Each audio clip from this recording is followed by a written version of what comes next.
तो गाइस इस एपिसोड की स्टार्ट होती है एंड हमें देखने के लिए मिलता है कि उस अंडरग्राउंड एरिया के अंदर से काफ़ी ही सारे स्टूडेंट्स एक दूसरे को संभालते हुए निकल के जा रहे थे। एंड यहाँ पे होंग चैन भी खड़े हुए थे डीन के साथ में एंड वो देख रहे थे कि आखिर ये सब कुछ क्या हो रहा है इस अंडरग्राउंड होल के अंदर। ये सब कुछ देखने के बाद उन्हें काफ़ी ज़्यादा गुस्सा भी आ रहा था एंड वो कह रहे थे कि ये नो मैन सेक्ट ने जो हमारे साथ में किया है इसका बदला तो इन लोगों को चुकाना ही होगा, क्योंकि इन लोगों से ये उम्मीद हमें कभी नहीं थी कि ये लोग ऐसा करेंगे। जिसके बाद वो गुस्से से अपना हाथ दूसरी साइड को झटक देते हैं और बाकी सारे डिसाइबल्स भी उस जगह से निकल के जा रहे थे। तभी डीन कह रहे होते हैं कि हाँ वो सब कुछ तो सही है होंग चैन, बट अब है आगे जाके प्रिंस को इन सारी चीज़ों के बारे में बताना होगा, क्योंकि अगर हमने इन सारी चीज़ों के बारे में उन्हें नहीं बताया तो फिर हो सकता है कि कोई प्रॉब्लम हो। तभी होंग चैन कह रहे थे कि अगर ऐसी बात है तो फिर ठीक है, मैं ही यहाँ से चला जाता हूँ उन्हें बताने के लिए। और ये कहते साथ ही वो तुरंत ही वहाँ से गायब हो गए थे। बट हम डीन को देखते हैं जो कि फ़िलहाल काफ़ी चिल होकर उस जगह पे खड़े हुए थे और इसी के साथ वो अपने सिगार को पी रहे। तभी उनकी नज़र पड़ जाती है अपने हु युहाओ के ऊपर एंड कह रहे थे कि युहाओ ये यहाँ पे क्या कर रहा है। एंड उनके दिल में कुछ काफ़ी ज़्यादा खतरनाक चल रहा था। वो अपने लोगों से कह देते हैं कि इसको पकड़ लो। जिसके बाद अब हमें दूसरी साइड का सीन दिखाया जाता है। ये लोग उसे एक और अंडरग्राउंड एरिया के अंदर लेके आ चुके थे। उसके ऊपर सस्पेक्ट लगा दिया जा चुका था कि हो सकता है कि कहीं ना कहीं हु युहाओ की वजह से ये सब कुछ हुआ है। वो उसी सामने एक चेयर के ऊपर बिठा देते हैं और फिर खुद भी सामने पड़ी हुई एक चेयर के ऊपर आके बैठ गए थे और कह रहे होते हैं कि अब मैं तुमसे कुछ क्वेश्चन पूछने वाला हूँ और उनके जवाब तुम्हें बिल्कुल ही साफ साफ और सही देने होंगे। तभी युहाओं के फेस के पास में एक मशीन को भी लाया जाता और वो थी ट्रू डिटेक्टर मशीन, जिससे कि सच या फिर झूठ का पता लगाया जा सकता है। जिसके बाद यहाँ पे डीन उससे पूछने लग जाते हैं कि बताओ तुम उस अंडरग्राउंड होल के अंदर क्या कर रहे थे और तुमने उस जगह से कुछ लिया तो नहीं है। तभी यहाँ पे वो कहता है कि बिल्कुल भी नहीं, मैं उस अंडरग्राउंड एरिया के अंदर स्टडी करने के लिए गया था, लेकिन जैसे एक्सप्लोजन हुआ मैं वहाँ पे तुरंत ही छुप गया एक टेबल के नीचे। एंड उसके बाद जैसे ही सारी चीज़ें धीरे धीरे करके सोल्व होने लगी तो फिर मैं बाहर निकल के आ गया। बट मुझे ये नहीं पता था कि यहाँ पे इतना खतरनाक से एक्सप्लोजन हो सकता है। सारे ही लोगों की नज़रें उस लाइट डिटेक्टर के ऊपर थी कि ये कब सच या फिर झूठ के बारे में बताएगा। सारे ही लोग बहुत ही ध्यान से उस डिटेक्टर को देख रहे थे। इवन युहाव भी देख रहा था, बट वो डिटेक्टर लास्ट में ही साबित कर ही देता है कि युहाव सच बोल रहा है। जिसके बाद यहाँ पे युहाव काफ़ी ज़्यादा खुश था एंड कह रहा था कि अच्छा हुआ मैंने सब कुछ काफ़ी ज़्यादा मेजर करके और अपने हिसाब से बोला, जिस वजह से मैं इन टेस्ट के अंदर पास हो भी गया हूँ। लेकिन डीन को इस बात से सेटिस्फेक्शन बिल्कुल भी नहीं हो रही थी कि युहाव किस तरीके से पास हो चुका है। तभी वो कह रहे थे कि अभी हम तुम्हारी स्टोरेज सोल गाइड को भी चेक करने वाले हैं, प्लीज़ तुम्हें हमारे साथ कोऑपरेट करना होगा। हालांकि ये सारी की सारी बातें वो काफ़ी ज़्यादा डोमिनेंस दिखाते हुए कर रहे थे युहाव से। युहाव को पकड़ के आगे लेके आया जाता है। तभी युहाव कह रहा था कि अगर मेरे साथ कुछ भी इनजस्टिस हुआ तो फिर अच्छा नहीं होगा, क्योंकि मैं सब कुछ जाके होंग चैन को तो बताने ही वाला हूँ कि श्रेक एकेडमी के लोगों के साथ में यहाँ पे कितना ज़्यादा बुरा हो रहा है। युहाओं के पास से कुछ छोटे मोटे गैजेट्स भी निकलते हैं जिनके ऊपर वो स्टडी कर रहा था, लेकिन उसके बाद उसे वो बैच मिल जाता है जो कि यहाँ पे था अपने होंग चैन का, जिसे देखने के बाद युहाओ तो मुस्कुरा रहा था, बट डीन को काफ़ी गुस्सा आता और वो कह रहे थे कि तुमने ये चुरा लिया है ना, तुम्हारे पास ही कहाँ से आया बताओ। एंड लोग भी उसको टॉर्चर कर रहे थे। बट तभी यहाँ पे वो कहने लग जाता है कि पर्सनली मुझे होंग चैन नहीं दिया है और अगर तुम्हें बिलीव नहीं होता ना तो जाओ जाके पूछ लो। लेकिन तभी यहाँ पे एक बंदा जो कि युहाओ को पकड़ा हुआ था वो अच्छा तो तुम्हें क्या लगता है कि तुम्हारी इन बचकानी बातों के ऊपर हम भरोसा कर लेंगे? डीन होंग चैन तुम्हें पर्सनली एक 9th लेवल का सोल गाइड देंगे और हमें तुम्हारे झूठ के ऊपर भरोसा हो जाएगा। बिल्कुल सही कह रहे हो तुम, है ना, तुमने ज़रूर ही अंडरग्राउंड एरिया के अंदर से चुराया होगा। लेकिन तभी यहाँ पे युहाओ कह देता है कि मुझे पता है कि तुम्हें मेरी बातों पर सच में विश्वास नहीं होगा, तो फिर चलो चल के एक बार उनसे पूछ ही क्यों ना लिया जाए। तभी यहाँ पे हम देखते हैं कि अब तो फिलहाल सभी लोगों को भरोसा हो ही चुका था कि यहाँ पे अपना युहाओ झूठ बोल रहा है। लेकिन इतनी ही देर में यहाँ पे होंग चैन आ जाते हैं एंड वो तुरंत ही दरवाजे को भी पटक के मारते हैं। जिसके बाद हमें दिखाया जाता है कि सारे मेन हॉल के अंदर ही आगे खड़े हो चुके थे। एंड यहाँ पे आने के बाद होंग चैन कह रहे थे कि मानना पड़ेगा तुम सभी को, तुम सभी तो बहुत ही ज़्यादा ब्रेव निकले। मैंने तुमसे पहले भी कहा था कि हाँ युहाओ के साथ में मेरे कुछ अपने पर्सनल मैटर्स हैं, लेकिन उस सब के बावजूद भी तुमने इसे दोबारा से परेशान करने की कोशिश की है। तुम्हें आगे चल के इस सबसे पहले तो इसके हाथों की हथकड़ियों को निकालना होगा। तभी यहाँ पे अब वो आगे भी बढ़ रहा था, बट युहाओ खुद ही पीछे हट जाता है। तो फिर होंग चैन खुद भी हैरान थे कि आखिर युहाओ क्या करना चाह रहा है। तो फिर वो तभी उसे पीछे हटने के लिए कहते हैं। अब युहाओ ये भी कहने लग जाता है कि हम श्रेक से आए यहाँ पे ताकि हम यहाँ पे अच्छे से स्टडी कर सकें। हम लोगों ने अभी तक कुछ भी गलत नहीं किया, लेकिन मुझे ये नहीं पता था कि इस जगह पे आने के बाद हमें इतने बुरे तरीके से टारगेट किया जाएगा। कदम कदम पे हमारे साथ इतना ज़्यादा बुरा हो रहा है। क्या आपको नहीं लगता कि ये चीज़ गलत है? तभी होंग चैन उसके पास में आ जाता है एंड कह रहे थे कि हाँ, मुझे पता है कि काफ़ी बार तुम्हारे साथ ये सारे के सारे इंसिडेंट्स हो चुके हैं एंड मुझे पर्सनली इन सारी चीज़ों के लिए काफ़ी ज़्यादा बुरा भी लग रहा है, लेकिन तुम्हारे और मेरे बीच में जो भी मैटर हुआ है इसे ख़त्म करो, क्योंकि इसके बाद मैं तुम्हें एक बहुत ही अच्छी चीज़ यानी कि एक बहुत ही बढ़िया रेयर मेटल दूंगा जिसे तुम इस्तेमाल करके कुछ अच्छा क्रिएट कर सके होते हो। एंड मुझे पूरी उम्मीद है कि तुम ऐसा करोगे भी। जिसके बाद उनके दिमाग में तो ये चल रहा था कि अगर मैं ये रेयर मेटल इसको दे दूंगा तो फिर ये खुद से ही उसके ऊपर एक्सपेरिमेंट करेगा। इसी दौरान अगर इसकी मौत वगैरह भी हो गई तब भी हमारे ऊपर नाम तो बिल्कुल भी नहीं आने वाला। जिस तरीके से एक्सप्लोजन हुआ एंड अभी तक किसी को नहीं पता। मुझे वैसे इसकी एबिलिटीज़ के ऊपर भरोसा है कि ढंग से इस काम को कर लेगा। अब यहाँ पे युहाओ ये सोच रहा होता है कि उस मटेरियल से उसको इंस्पिरेशन मिल सकती है अपने सोल गाइड्स को बनाने के लिए। एंड वो यहाँ पे यही सोच रहा था कि अगर ऐसा हुआ तो फिर उसे परेशान होने की ज़रूरत नहीं है। इस डील के लिए वो हाँ बोल ही देता है। जिसके बाद अब हमें रात का सीन दिखाया जाता है। कितो के पास में आ चुका था अपना युहाओ। वो अभी बीच रास्ते से होता हुआ जा रहा था, बट उसे लग रहा होता है कि कोई तो इस जगह पे मौजूद है। हालांकि युहाओ ज़्यादा रिएक्ट नहीं करता। तभी काइटो यहाँ पर आ जाता है, कह रहा था कि कैसे हो ब्रदर, सब कुछ ठीक तो है तुम्हारे साथ में? लेकिन तभी युहाओ से पूछता है कि तुम बताओ तुम ठीक हो? तो यहाँ पर वो बताने लग गया था कि बिल्कुल मैं एक्सप्लोजन वाली जगह पर तो था ही नहीं, इसकी वजह से मुझे ज़्यादा चीज़ों को फेस नहीं करना पड़ा। एंड में थोड़ी बहुत इन्वेस्टिगेशन के बाद वापस आ गया। मेरे पास से कुछ वेपन्स वगैरह उन लोगों ने ले लिए, लेकिन इन सब से उनको ये तो प्रूव हो ही गया था कि मैंने कुछ भी गलत नहीं किया है। और इन्हीं सारी चीज़ों के चलते उन लोगों ने मुझे सक्सेसफुली उस जगह से जाने दिया। एंड हमें देखने के लिए मिलता है कि वो जो सामान अपने युहाओ को मिला था वो पेंडेंट उसने दे दिया था सीक्रेटली काइटो को, जिसके चलते यहाँ पे अगर उसकी चेक इन भी होगी तो फिर यहाँ पे अपना युहाओ बच जाएगा। एंड काइटो के बारे में तो सबको पता ही है कि वो अंडरग्राउंड स्टडी कर ही नहीं रहा, तो ज़्यादा शक उसके ऊपर नहीं जाएगा। एंड इसी के साथ यहाँ पे युहाओ कह रहा था कि मौका बहुत ही ज़्यादा बढ़िया है। मुझे भी यही लग रहा था, लेकिन ये जो टूल है मुझे बहुत अच्छे से पता है कि इसी टूल का इस्तेमाल करते हुए ये लोग बैटल फील्ड के अंदर बहुत ही बड़ा क्योस क्रिएट करते। एंड लेकिन जब से मुझे ये चीज़ मिली है मैं काफ़ी ज़्यादा खुश हूँ कि कम से कम इस बैटल को थोड़ा वक्त और टल जाएगा। तभी काइटो कह रहा था कि हाँ तुमने बिल्कुल सही कहा, लेकिन इन लोगों के पास में काफ़ी ज़्यादा एक्सट्रीमली डेंजरस वेपन है जो कि वॉर के अंदर काफ़ी ज़्यादा हेल्प इन लोगों की करेंगे। वैसे तो मैं कल सुबह जाऊँगा कॉम्पिटिशन जो होने वाला है कल, और मैं देखूँगा कि आखिर तुम कैसा परफॉर्म करोगे। इसके ऊपर आगे आने वाली चीज़ें डिपेंड करती हैं। तभी युहाओ कह रहा था कि बिल्कुल कल होने वाले गेम के अंदर तो मुझे दिखा देना कि अपनी श्रेक एकेडमी किसी से कम नहीं है। एंड दोनों ही दोस्त एक दूसरे के गले में हाथ डालते हुए उस जगह से जा रहे थे एंजॉय करते हुए रास्ते को। जिसके बाद अब हमें फाइनली नेक्स्ट डे का सीन दिखाया जाता है जहाँ पे ढेर सारे लोग अब आके उस जगह पे बैठ चुके थे। एंड यहाँ पे काफ़ी खतरनाक बैटल जो स्टार्ट होने वाला था, तो सभी लोग इस बैटल के लिए आए हुए थे। होंग चैन यहाँ पे खड़े हुए होते हैं। एंड यहाँ पे फिलहाल तो वो लड़की के वो सोच रही थी कि आखिर युहाओ वो अकेला आखिर कैसे इस एग्जामिनेशन को देगा। सिर्फ उसके अकेले के लिए इतना बड़ा एग्जामिनेशन रखा गया है, ये तो काफ़ी ज़्यादा अजीब बात है। तो हम देखते हैं कि यहाँ पे मास्टर आ जाते हैं जो कि कह रहे थे कि ठीक है गेम को स्टार्ट करा जाए। तो अपने युहाओ की तरफ से तो बस उसका फ्रेंड काइटो एंड 2-3 बंदे और थे, लेकिन यहाँ पे दूसरी साइड से पूरे की पूरी अकेडमी खड़ी थी जो कि सन एंड मून एम्पायर से बिलोंग करती थी। ये सारे लोग देख रहे थे कि आखिर हो क्या रहा है। तो फिर ये छोटा मोटा सा स्वागत यहाँ पे युहाओ का किया गया था साथ ही उसे मोटिवेट करने के लिए। यहाँ पे उन्होंने ये भी लिख दिया था कि श्रेक एकेडमी वर्ल्ड के अंदर सबसे ज़्यादा बेस्ट है। तो फिर ये सब कुछ पढ़ के तो दूसरी पार्टी के साइड पे काफ़ी ज़्यादा गुस्सा आ गया था। यहाँ पे तांग सेक्ट के बारे में भी लिखा हुआ था कि थाउजेंड्स ऑफ ईयर से उसने यहाँ पे चीज़ों को बनाए रखा है और आगे भी ऐसा ही करेगा। ये सब कुछ देख के तो यहाँ पे स्टूडेंट्स ही नहीं बल्कि यहाँ पे अकेडमी के डीन तक को गुस्सा आ गया था। स्टूडेंट्स गुस्से से उठ के खड़े हो रहे होते हैं। के काफ़ी ज़्यादा खुश थी इस साइड स्ट्रेटेजी को देखने के बाद। युहाओ अपना अकेला ही सामने आके खड़ा हो जाता है। काइटो भी बड़े ही शान के साथ यहाँ पे ड्रम्स बजाना कंप्लीट करता है। एंड यहाँ पे पोस्टर वगैरह लेके आगे खड़े हो चुके थे।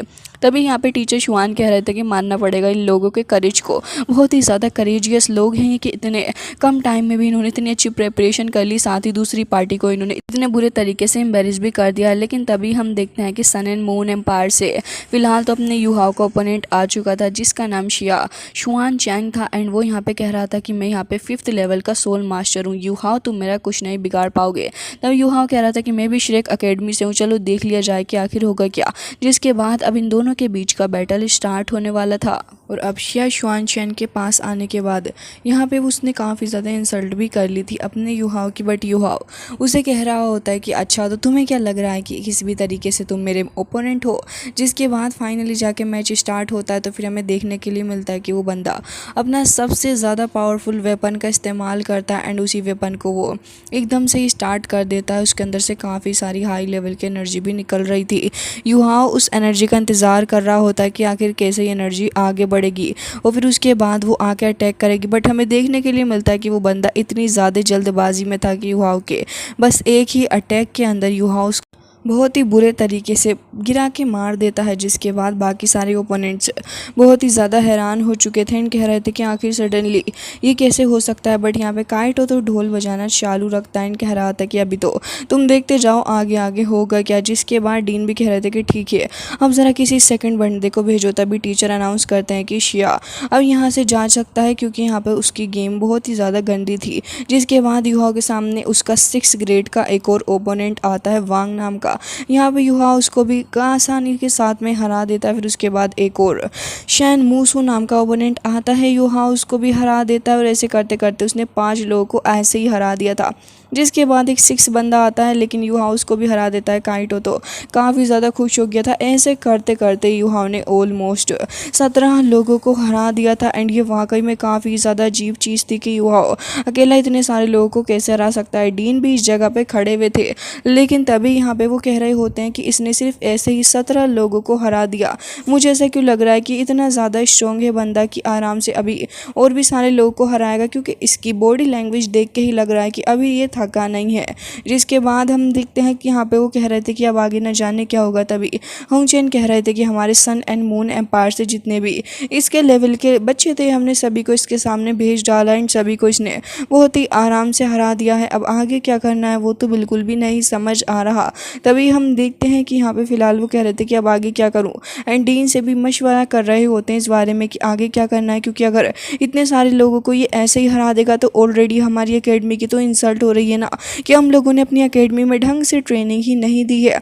जिसके बाद डीन अपना दिमाग लगाने लग जाते हैं और सोच रहे थे कि आखिर आगे करना क्या है एंड तभी वो कह रहे थे कि ठीक है युहा तुमने बहुत ही अच्छा गेम खेला है लेकिन अब यहाँ पे एक और बढ़िया से ओपोनेंट को तुम्हारे सामने भेजने वाला हूँ और वो आज का लास्ट ओपोनेंट तुम्हारा होगा।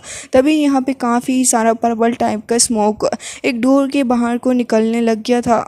जिसके बाद हम देखते हैं कि युवा भी अभी पीछे की साइड पे यही चेक करने लग गया था कि आखिर ये स्मोक कहाँ से आ रही है। लेकिन ये स्मोक वाकई में बहुत ही ज़्यादा खतरनाक युवाओं को लग रही थी। तभी एक लड़की आती है जो कि फ़िलहाल युवाओं को पहले परेशान करती है लेकिन उसके बाद फिर वो ऑफिशियली उस जगह पर आ गई थी फाइट करने के लिए। वो लड़की काफ़ी ज़्यादा स्ट्रॉन्ग लग रही थी। उसे देखने के बाद यहाँ पर सन एंड मून एम्पायर के सारे स्टूडेंट्स बहुत ही ज़्यादा क्रेज़ के साथ चिल्लाने लग जाते हैं और उन्हें लग रहा था कि अब तो आगे जीत उनकी ही होगी। जिसके बाद ये लोग इतने ज़्यादा खुश थे। हमें उस लड़की को भी दिखाया जाता है जो कि एक 6 ग्रेड की सोल पावर रखने वाली बंदी थी एंड बहुत ही ज़्यादा स्ट्रॉन्ग लग रही थी। उसकी पर्सनालिटी काफ़ी डार्क नज़र आ रही होती है। वो तुरंत ही एरिना में आते ही यहाँ पे अपने सोल सिस्टम को एक्टिवेट कर लेती है। युहा भी समझ गया था कि ये लड़की कोई नॉर्मल लड़की बिल्कुल भी नहीं है। तभी यहाँ पे उसे याद आता है कि इस टाइप के जो पर्सन होते हैं वो एक ख़ास तरीके के सोल मास्टर होते हैं एंड इन्हें नॉर्मल लोगों की तरह अपनी प्रैक्टिस करने की ज़रूरत नहीं है और ना ही सोल टूल्स की ज़्यादा ज़रूरत पड़ती है। ये लोग अपने आप में बहुत ही ज़्यादा स्ट्रॉन्ग होते हैं एंड नॉर्मल कॉम्पैक्ट की पावर तो इनके सामने कुछ भी नहीं है, बल्कि उससे ज़्यादा पावर ये लोग अपने अंदर रखते हैं। युहा अपनी थर्ड आई का भी इस्तेमाल करता है एंड फिर वो देखने लग गया था कि इस लड़की के पास में क्या क्या खास एबिलिटी होगी। तभी यहाँ पे मैच स्टार्ट हो गया था। सिर्फ कुछ सेकेंड्स के अंदर ही वो लड़की यहाँ पे काफ़ी ज़्यादा स्पीड के साथ फाइट करने लग गई थी। युहा समझ गया था कि ये तो उसे दौड़ा दौड़ा के मारने की कोशिश कर रही है, बट युहा पहले अटैक को कैसे भी करके ख़त्म करता है। फिर दूसरी साइड पर जाके खड़ा हो गया था क्योंकि अभी उसे डील करना था इस लड़की से एंड ये लड़की यहाँ पे काफ़ी ज़्यादा पावरफुल थी। लेकिन तभी यहाँ पे सोल गाइड आके उसकी हेल्प करने लग गया था और उसे बता रहा होता है कि ये जो लड़की तुम्हारे सामने खड़ी है ये एक ईवल सोल मास्टर है एंड इतनी ज़्यादा स्ट्रॉन्ग है। ये लड़की बहुत ही ज़्यादा पावरफुल है। इस लड़की का नाम नाना होता है एंड ये लड़की यहाँ पे युहा के ऊपर काफ़ी मल्टीपल अटैक्स भी कर रही थी। लेकिन यहाँ पे अपने एंसेस्ट्रल बॉडी उसको ये भी बता रही होती है कि युहा अगर तुम्हें इससे डील करना है तो इतना ज़्यादा केयरफुल रहना होगा क्योंकि इसका एक एक अटैक हर सेकेंड्स के साथ बढ़ता जाएगा। जिसके बाद वो अपनी डिवाइन आई एंड कॉन्शियसनेस का इस्तेमाल करने लग गया था, क्योंकि ये लड़की इतनी ज़्यादा स्पीड के साथ यहाँ पर अटैक कर रही थी कि इसके अलावा कोई दूसरा रास्ता ही नहीं था।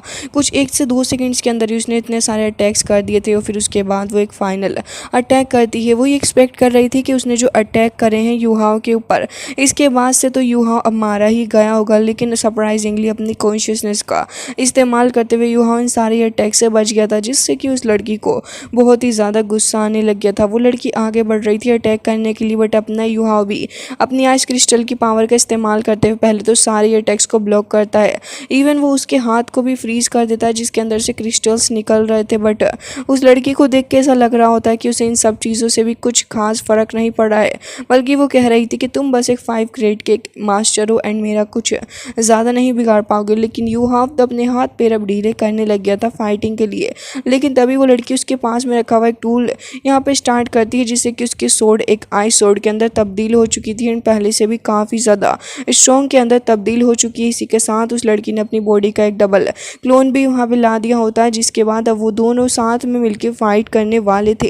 एक टोर्नेडो ये लोग क्रिएट कर लेते हैं एंड यहाँ पे यूहाओ के लिए काफ़ी ज़्यादा प्रॉब्लम का सामना था, क्योंकि उसे अब दोनों ही क्लोन के साथ में डील करना है, वो भी डबल स्पीड के साथ में, जिसके चलते वो यहाँ पे थोड़ा हेजिटेट कर रहा था इस फाइट के लिए। लेकिन वो लड़की एक काफ़ी स्ट्रॉन्ग अटैक करती है, क्योंकि वो मात्रा में 2 थी, इसी के चलते यहाँ पे यूहाओ के ऊपर एक अटैक जाके हिट हो जाता है। बट यूहाओ इतनी जल्दी हार नहीं मानने वाला था, वो लगातार ऐसे ही कोशिश करता जाता है, लेकिन लड़की उसके ऊपर एक बार फिर से अटैक करती है। वो एक को पकड़ रहा था तो दूसरा क्लोन आके उसके ऊपर अटैक कर रहा होता है, जिसकी वजह से आसपास की ऑडियंस भी काफ़ी उत्सुक थी देखने के लिए कि आखिर आगे होगा क्या। बाकी सारे लोग भी अभी फ़िलहाल यही देखने की कोशिश कर रहे होते हैं, लेकिन यूहाओ के ऊपर एक तो बॉडी ऊपर से अटैक कर रही थी, दूसरी उसने खुद भी पकड़ रखी है, जिसके चलते उसके ऊपर काफ़ी ज़्यादा प्रेशर था। बट वो तुरंत ही यहाँ पे सारी चीज़ों को आइस के अंदर तब्दील कर देता है। इसी मौके का फ़ायदा यूहाओ को बहुत ही ज़्यादा अच्छे तरीके से होता है, क्योंकि इसी का फ़ायदा उठाते हुए यूहाओ अपने ब्लेड का इस्तेमाल करते हुए उस लड़की को फ्रीज़ करके सबसे पहले तो उसे क्रश कर डालता है, जिसके बाद जब उसकी मेन बॉडी बची थी तो फिर उसे भी पीछे की तरफ को हटा देता है एक अटैक करके। बट यहाँ पे ये अटैक इतना ज़्यादा स्ट्रॉन्ग निकलता है कि वो लड़की की जो सोर्ड थी वो तो यहाँ पे यूहाओ ने काफ़ी सारे टुकड़े टुकड़े कर दी थी, जिसके चलते वो लड़की खुद भी हैरान थी कि आखिर कैसे ये इतना ज़्यादा स्ट्रॉन्ग हो सकता है। यूहाओ आगे बढ़ रहा था एंड कह रहा था तो क्या तुमने गिव अप कर दिया, लेकिन वो लड़की उसे देख के नहीं लग रहा था कि वो इतनी जल्दी गिव अप करेगी, क्योंकि इसके बाद वो काफ़ी ज़्यादा तेज़ी के साथ आगे बढ़ रही थी। लेकिन यहाँ पे यूहाओ ने भी अपनी पावर का इस्तेमाल करना स्टार्ट कर दिया था, बट वो लड़की किसी अजीब ही तरीके की डिमोनिक पावर को समन करते हुए आगे बढ़ रही थी। एंड हम देखते हैं कि यहाँ पे काफ़ी स्ट्रॉन्ग अटैक वो यूहाओ के ऊपर करती है, क्योंकि यूहाओ को वो अपने फैंटेसी वर्ल्ड के अंदर लेके आ चुकी थी। उसकी सोल को उसने अपने ईविल पावर का इस्तेमाल करते हुए फाइनली कैद कर लिया था। यूहाओ उसकी गिरफ्त से बाहर निकलने की पूरी कोशिश कर रहा था, बट वो कह रही थी कि तुम्हें क्या लगा कि मैं तुम्हें इतनी आसानी से जाने दूंगी, मुझे ऑर्डर मिला है तुम्हें मारने का, तो फिर इतनी आसानी से तो जाऊंगी नहीं यहाँ से। जिसके बाद यहाँ पे वो आगे बढ़ रही थी एंड फिर आगे बढ़ते हुए यहाँ पे अपनी उसी नाइफ़ का इस्तेमाल करती है, जो कि अब नाइफ़ ही रह चुकी थी, उस पर थोड़ा सा ब्लड भी लगा लेती है और फिर आगे बढ़ रही थी उसकी सोल के ऊपर अटैक करने के लिए। सारे ही लोग हैरान थे कि अब आखिर क्या होने वाला है। तभी एंसेस्ट्रल बॉडी एंड गाइड उसे बताने लग गई थी कि अब यहाँ पे तुम्हारी सोल के साथ ही बहुत ही ज़्यादा बुरा करेगी, क्योंकि तुम्हारी सोल को इसने ऑलमोस्ट कैद कर लिया है। यूहाओ तुम्हें इसकी गिरफ्त से बाहर निकल के आना ही होगा, नहीं तो तुम्हारे लिए बहुत ही बड़ी प्रॉब्लम हो सकती है। यहाँ पे हम देखते हैं कि वो लड़की अपनी डिमोनिक ऑरा को रिलीज़ करते हुए लगातार काफ़ी ज़्यादा आगे आ गई थी और अब बस वो यूहाओ के ऊपर अटैक करने ही वाली थी, लेकिन यूहाओ तुरंत ही उसे पीछे की तरफ को हटा देता है अपनी पावर का इस्तेमाल करते हुए। एंड सरप्राइजिंगली यूहाओ ने उसका अटैक उसी के ऊपर चल दिया था, मतलब कि यूहाओ ने उस लड़की की सोल को ही यहाँ पे कैद कर लिया था, जिसके चलते यहाँ पे उस लड़की को और भी ज़्यादा स्ट्रगल करना पड़ रहा था। यूहाओ उसकी सोल को अपने पास में रख लेता है, जिसके बाद रियल वर्ल्ड में तो वो कुछ अजीब सी हालत के साथ में खड़ी थी, ऐसा लग रहा था जैसे कि क्रिपल हो चुकी है। बट कुछ ही देर बाद वो लड़की यहाँ पे अपने होशो हवास में वापस आ चुकी थी और कह रही थी कि बताओ तुमने मेरी सोल के साथ में क्या किया है। तभी हम देखते हैं यूहाओ के इनर कॉन्शियसनेस वर्ल्ड को, जहाँ पे काफ़ी ज़्यादा हलचल मची हुई थी। उसके जो ड्रैगन थे वो भी हर जगह शोर मचा रहे थे एंड यूहाओ काफ़ी ही ज़्यादा गुस्से से एक अटैक लड़की के ऊपर करता है। वो अटैक काफ़ी ज़्यादा स्ट्रॉन्ग था, बट वो जाके लड़की को हिट नहीं करता, बल्कि वो अटैक उसके पीछे खड़ी हुई एक वॉल पे जाके हिट हो जाता है, जिसके चलते काफ़ी सारा डिस्ट्रक्शन होता है।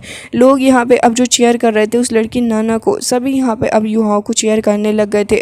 बल्कि यहाँ पे काफ़ी अच्छा मैच युवाओं ने खेला था, जिसके चलते यहाँ पे लोग उसकी तारीफ़ें भी कर रहे होते हैं। बट वो लड़की वो काफ़ी ज़्यादा शौक हो गई थी कि युवाओं ने उसे मारा नहीं, क्योंकि अगर वो युवाओं की जगह होती तो पक्का ही युवाओं को मार डालती।